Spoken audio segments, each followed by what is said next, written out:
Good evening students. मैं यह video वैसा छात्रों के लिए बना रहा हूँ जो जनरल कंपटीशन की तैयारी करते हैं या फिर तैयारी करना चाहते हैं। जनरल कंपटीशन की बात करें तो रेलवे, एसएससी और एमटीएस एसएससी के थ्रू ही आ जाता है, या बैंकिंग फील्ड हो जाता है, और एसएससी जीडी भी आ जाता है, और रेलवे में भी बहुत ढेर सारा डिपार्टमेंट होता है, ठीक ना।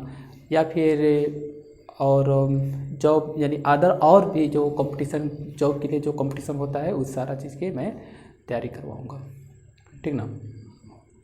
और इसमें जनरल कंपटीशन में मैं साइंस का क्लास लूँगा। साइंस से मीन्स फिजिक्स केमिस्ट्री का क्लास मैं लूँगा। अब फिजिक्स में मेरा शेड्यूल है कि मैं फिजिक्स का जो क्लास लूँगा एक्सरसाइज बाय एक्सरसाइज मैं उसे डील करूँगा, और उस एक्सरसाइज से जुड़ा हुआ जो भी सवाल पिछले ईयर बैक ईयर में जो पूछे गए हैं उसको भी टच करूँगा, और साथ में जो अच्छा क्वेश्चन जो है उसको भी डील करूँगा। और सिर्फ जनरल कंपटीशन के अलावा भी वैसे स्टूडेंट्स के लिए भी यह हेल्पफुल होगा जो पॉलिटेक्निक की तैयारी करते हैं, बेटर होगा और अच्छा होगा। आप मेरे चैनल से जुड़े रहिए और हम उम्मीद करेंगे कि आपकी भी तैयारी बढ़िया से हो जाएगी स्पेशल साइंस की, ठीक है। तो आज फर्स्ट डे था इसलिए हम थोड़ा सा टाइम लिया आप लोग को, ठीक ना। तो टाइम वेस्ट ना करते हुए हम चाहते हैं कि क्लास स्टार्ट किया जाए, और इस सीरीज़ में हम स्टार्ट करते हैं, फिजिक्स से स्टार्ट करेंगे, ठीक ना। तो साइंस का फिजिक्स से स्टार्ट करेंगे, ठीक है। तो पहला हम एक्सरसाइज का नाम रखें यूनिट एंड डायमेंशन, ठीक है। यही से क्लास स्टार्ट किया जाए। चलिए देखते हैं। पहले सबसे पहले हम लोग देखते हैं कि फिजिक्स है क्या। पहले यूनिट एंड डायमेंशन तो स्टार्ट करना ही है, थोड़ा सा हम लोग देख लेते हैं। और रही बात इसमें बहुत ढेर सारा पॉइंट जो होगा हम लिखवाएंगे नहीं, ठीक है, क्योंकि आपने पिछले ईयर में पिछले साल में 10th में आईएससी में जो ही बच्चे पढ़ रहे होंगे वो कॉमन चीज़ जो है आपने पढ़ा होगा, तो वैसे पॉइंट को लिखवाएंगे जो ज़रूरत है, ठीक है। और डिफिनेशन ये सब तो लिखने की ज़रूरत है नहीं, सिर्फ आप देख लीजिए इसे, ठीक है। चलिए देखते हैं। सबसे पहले देखते हैं फिजिक्स है क्या, ठीक है। फिजिक्स को हम कैसे डिफाइन करेंगे।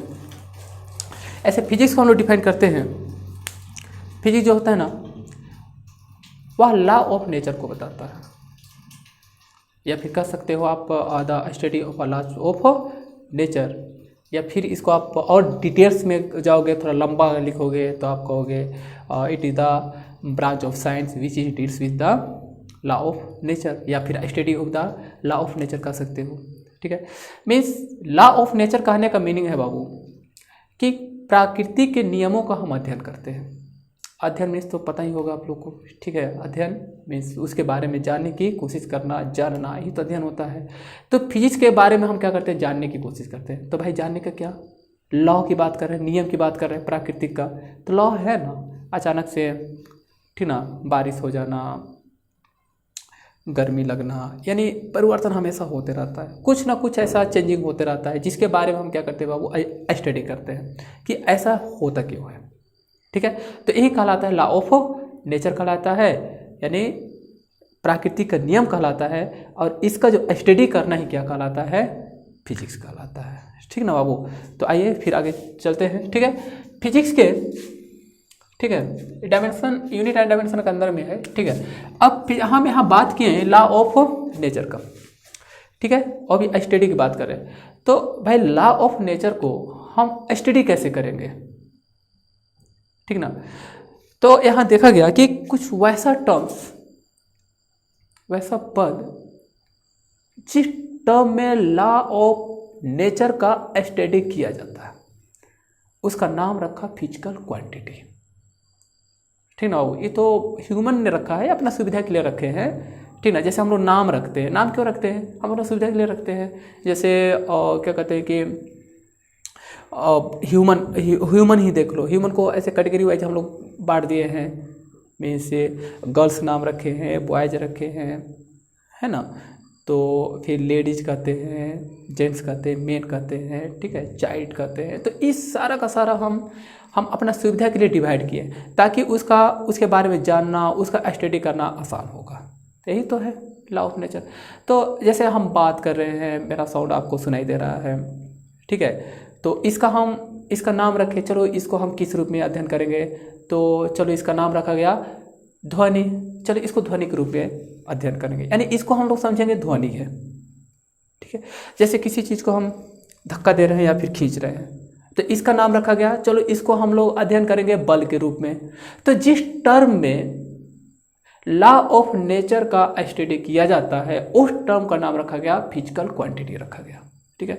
तो फिजिकल क्वांटिटी तो बहुत ज़्यादा हो गया यहाँ पर, ठीक है। जैसे फिजिक्स को हम लोग स्टडी कर रहे हैं बच्चे, जिस रूप में जिस टर्म में स्टडी कर रहे हैं उसका नाम रखा फिजिकल क्वांटिटी।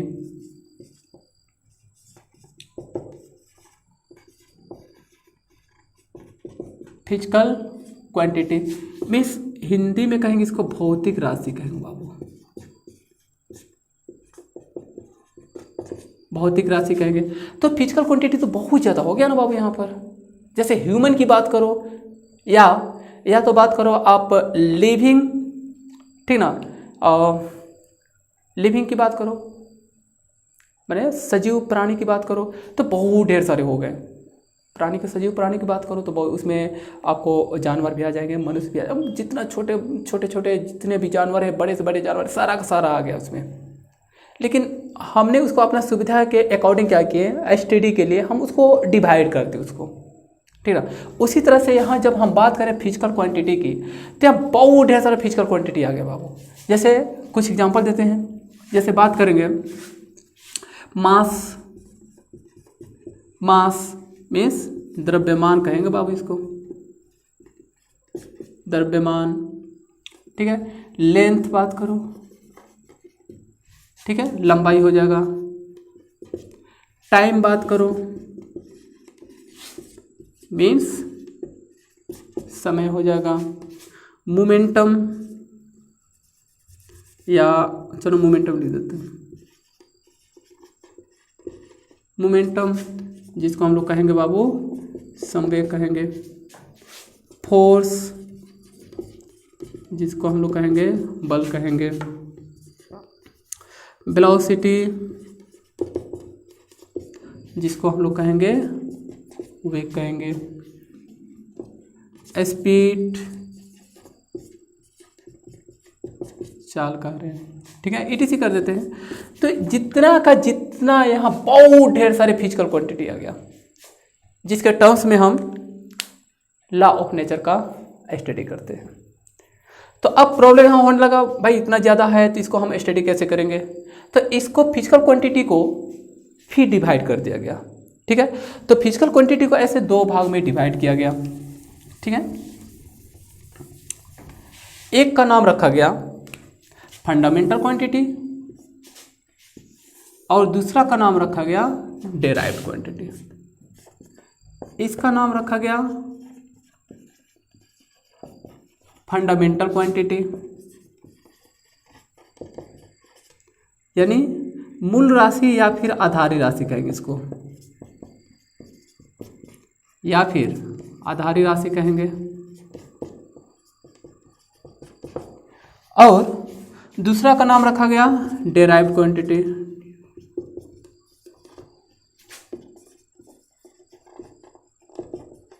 डेराइव्ड क्वांटिटी व्युत्पन्न राशि इसका नाम रखा गया, ठीक ना बाबू। डिफिनेशन हम नहीं लिखवाएंगे, ठीक ना, समझ लो बढ़िया से, नहीं आज समझ में आएगा तो अब 2 बार 3 बार बाय करके देख लेना, ठीक ना। तो यहाँ देखो बाबू फिजिकल क्वांटिटी अभी देखे थोड़ा देर पहले कि बहुत ज़्यादा है। अब उतना ढेर सारा टर्म्स है, हम उसका यूज करने में थोड़ा सा कॉम्प्लिकेसिटी बढ़ गया, कॉम्प्लिकेटेड होने लगा। भाई इसका हम यूज कैसे करेंगे। जैसे अभी बात किए थे, चलो प्राणी के सजीव प्राणी की बात करें, सजीव प्राणी बहुत ढेर सारे आ गए ना। फिर हम उसका स्टडी के लिए क्या किए, चलो ह्यूमन अलग कर दिए, मैंने मनुष्य का नाम रखे, ठीक है, फिर जानवर का नाम रखे, चिड़िया पक्षी का नाम रख दिए, मतलब सबको हमने क्या किया, कैटेगरी वाइज बांट दिया, जिसका नेचर जैसा था वैसा बांट दिया। तो क्यों बांटे भाई, क्योंकि हम उसका स्टडी आसानी से कर सके, ठीक ना। तो इसी तरह से फिजिकल क्वांटिटी बहुत ढेर सारा था, तो उसका स्टडी में दिक्कत हो रहा था, तो इस फिजिकल क्वांटिटी को भी 2 भाग में अपन बांट दिया ताकि स्टडी करना आसान हो जाएगा। तो एक मूल राशि हो गया, दूसरा व्युत्पन्न राशि हो गया। तो मूल राशि में उस क्वांटिटी को रखा गया जो स्वतंत्र हो, जो किसी दूसरे क्वांटिटी पर डिपेंडेंट नहीं हो, उसी को रखा गया बच्चे फंडामेंटल क्वांटिटी में, यानी मूल राशि के अंदर में रखा गया। ठीक है, जैसे बात करें, जैसे लेंथ की बात करो, यानी लंबाई फंडामेंटल क्वांटिटी हो गया। ठीक है, मास की बात करो, मास देख लो बाबू, मीन्स द्रव्यमान हो गया। टाइम हो गया बच्चे, समय हो गया। ठीक ना, ताप या विद्युत ताप या टेम्परेचर कह सकते हैं, चलो ताप कहते हैं, टेम्परेचर। विद्युत धारा,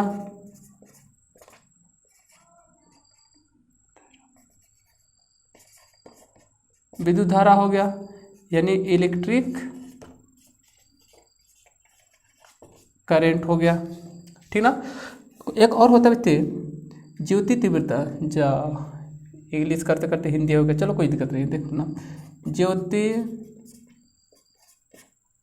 ज्योति तीव्रता, ल्यूमिनस ऑफ इंटेंसिटी कहते हैं, ल्यूमिनस इंटेंसिटी कहेंगे। ठीक ना, ल्यूमिनस ऑफ इंटेंसिटी। फिर यहाँ करते हैं बच्चे पदार्थ का सब्सटेंस ऑफ मोल कहते हैं, या पदार्थ का द्रव्यमान भी कह सकते हैं इसको, या पदार्थ का मोल कर देते हैं। ठीक है, तो यहाँ देखो बाबू 2 3 4 5 6 7, आपको भी पता होगा कि अभी तक जो है फंडामेंटल क्वांटिटी की संख्या जो है वह 7 है। तो यहाँ जो देख रहे बच्चे, इस सारा का सारा फंडामेंटल क्वांटिटी है, और यह क्वांटिटी जो होता है बाबू, या किसी दूसरे क्वांटिटी पर डिपेंडेंट नहीं रहता। लेंथ है तो है, लेंथ है, लेंथ क्या किस पर डिपेंड है, किसी पर डिपेंड नहीं है। मास किसी पर डिपेंडेंट नहीं है। ठीक है, लेकिन यहाँ बात करें यदि हम डेराइव्ड क्वांटिटी की, तो derived quantity is dependent to fundamental quantity, या फंडामेंटल क्वांटिटी पर क्या कर रहता है बच्चे, डिपेंड रहता है। ठीक ना बाबू, जैसे बात करो स्पीड की बात करो,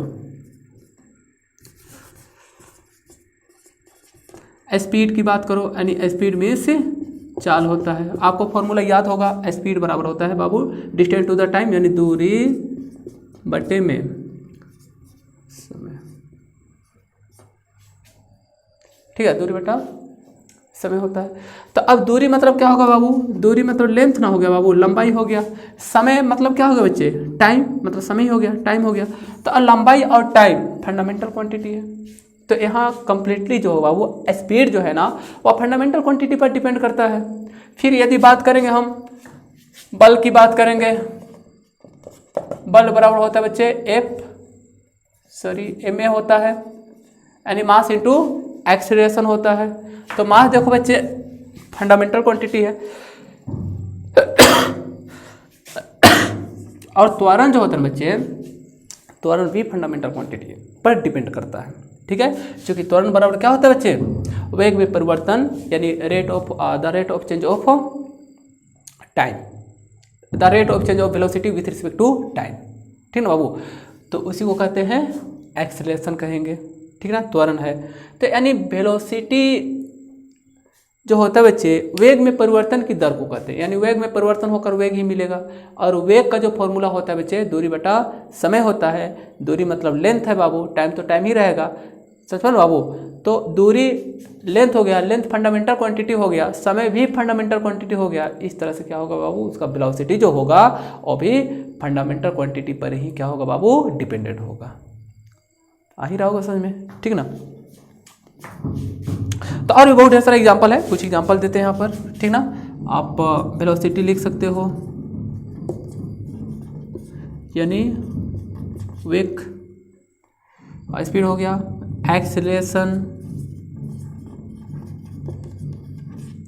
एक्सीलरेशन हो गया बाबू, त्वरण हो गया। ठीक है, और फोर्स लिख दो, बल जो होगा बाबू, ठीक ना, पावर,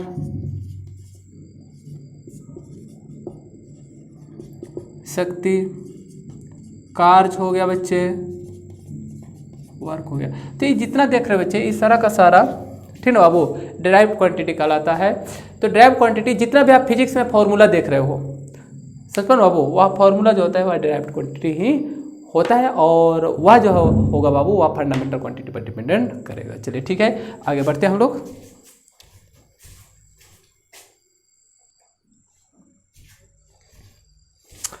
चलिए आगे बढ़ते हैं हम लोग।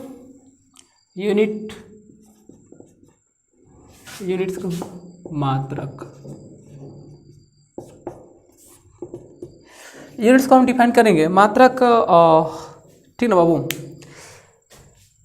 मात्रक वह स्टैंडर्ड वैल्यू होता है, ठीक ना, स्टैंडर्ड पैमाना होता है, स्टैंडर्ड मानक होता है, जिससे फिजिकल क्वांटिटी को आइडेंटिफाई किया जाता है। या तो कह सकते हो आप फिजिकल क्वांटिटी को आइडेंटिफाई पहचाना जाता है, या फिजिकल क्वांटिटी को लिखा जाता है, यानी यूनिट के फॉर्म में। तो पहले हम कह सकते हैं कि मात्रक यूनिट जो होता है ना, वह आइडेंटिफाई कराता है फिजिकल क्वांटिटी का। तो यह फिजिकल क्वांटिटी को आइडेंटिफाई कराता है कैसे बाबू, वह स्टैंडर्ड वैल्यू दे करके, स्टैंडर्ड मान से कराता है बाबू, ठीक है।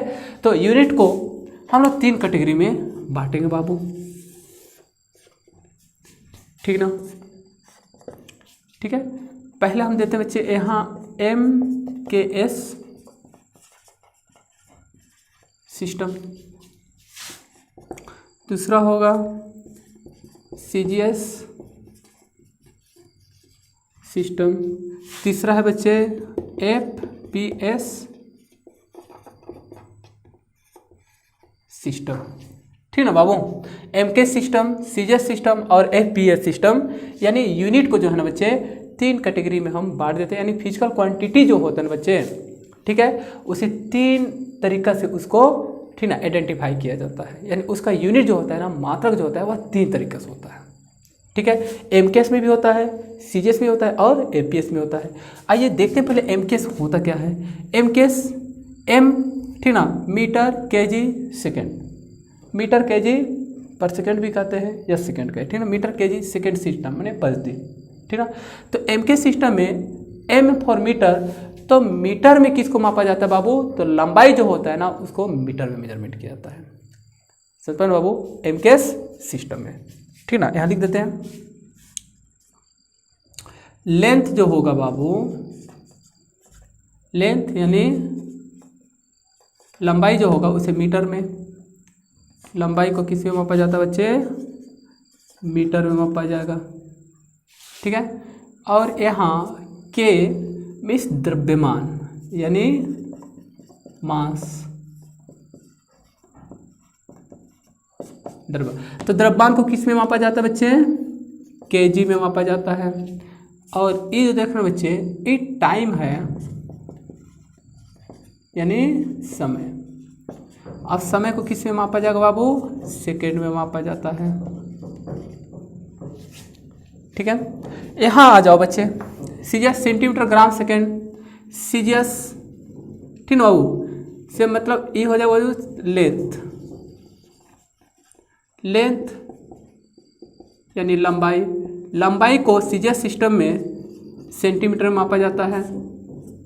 और द्रव्यमान जो है ना बाबू, द्रव्यमान यानी मास को ग्राम में मापा जाता है, थोड़ा बड़ा लिख देते हैं, ग्राम में मापा जाता है। और टाइम जो होगा ना बाबू इसमें, उसे सेकेंड में ही मापा जाता है, ठीक है। फिर आते हैं, आगे बढ़ते हैं। FPS सिस्टम में फुट पाउंड सेकेंड होता है, ठीक है बाबू। तो यहाँ लेंथ जो होगा बच्चे, लेंथ यानी लंबाई जो होगा उसे ना बाबू फुट में मापा जाता है, ठीक है। और द्रव्यमान यानी मास जो होगा बच्चे, द्रव्यमान जो होगा उसे पाउंड में मापा जाता है। और टाइम जो होगा बाबू, ठीक ना, उसे सेकेंड में मापा जाता है। ठीक ना बाबू। तो ये हो गया बच्चे यूनिट हो गया, यूनिट को, ठीक ना, यूनिट का 3 सिस्टम हो गया। ठीक है बाबू, एमके सिस्टम, सीजीएस सिस्टम और एपीएस सिस्टम। अब एमके सिस्टम में लंबाई को मीटर में, द्रव्यमान को केजी में और टाइम को सेकेंड में मेजरमेंट किया जाता है। इसी तरह सीजीएस में लंबाई को सेंटीमीटर में, द्रव्यमान को ग्राम में और समय को सेकंड में मापा जाता है बच्चे।